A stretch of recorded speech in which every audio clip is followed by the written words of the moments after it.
নির্বাচন থেকে আলোচনা ভিন্ন খাতে নিয়ে যাওয়ার জন্য করিডোর ইস্যু সামনে আনা হতে পারে। জনগণের সরকারের দিকে না গিয়ে অন্য সব কিছু করা হচ্ছে।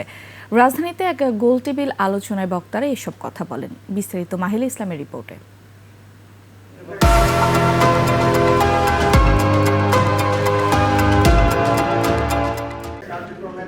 বাংলাদেশ ভূ-রাজনৈতিক নিরাপত্তা প্রেক্ষিত মানবিক করিডোর শিরোনামে সেন্টার ফর গভর্নেন্স অ্যান্ড সিকিউরিটির এই গোলটেবিল বৈঠক।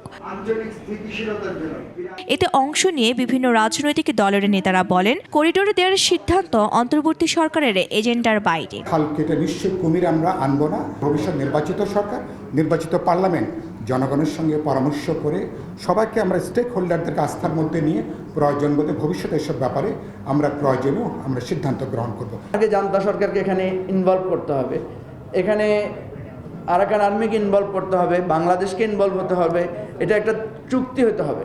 ডিসেম্বরের মধ্যে নির্বাচন শুধু একটি দল চায়, প্রধান উপদেষ্টার এমন বক্তব্যেরও কড়া সমালোচনা করেন নেতারা। আজকে অনেকগুলো পার্টি বলেছে এরকম নয়, অনেকে ডিসেম্বরে ভোট চাই।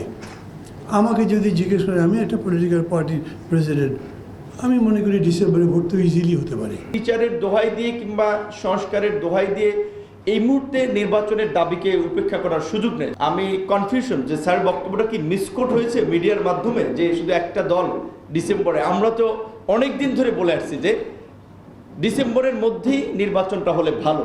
আলোচনায় বিএনপির স্থায়ী কমিটির সদস্য আমির খুরশু মাহমুদ চৌধুরী বলেন, হাসিনা যেভাবে রাষ্ট্রের স্বার্থ জলাঞ্জলি দিয়েছে, অন্তর্বর্তী সরকারও সেই দিকে যাচ্ছে কিনা তা নিয়ে সন্দেহ দেখা যাচ্ছে। নির্বাচনী সংস্কারের ব্যাপারে আমরা কোনো কিছু দেখতে পাচ্ছি না, নির্বাচনের রোড ম্যাপ দেখতে পাচ্ছি না, আর সব কিছু করা হচ্ছে যে দায়িত্বটা প্রথমে পালন করার কথা। তো সুতরাং আনসার এক জায়গায়, বাংলাদেশকে গণতান্ত্রিক রাষ্ট্রে আমাকে ফেরত যেতে হবে। দেশের স্বার্থে আঘাত আসতে পারে এমন কোনো সিদ্ধান্ত অনির্বাচিত বা নির্বাচিত সরকার কেউই নিতে পারে না, এমনও মন্তব্য বক্তাদের। মাহিলা ইসলাম, 21 টেলিভিশন, ঢাকা।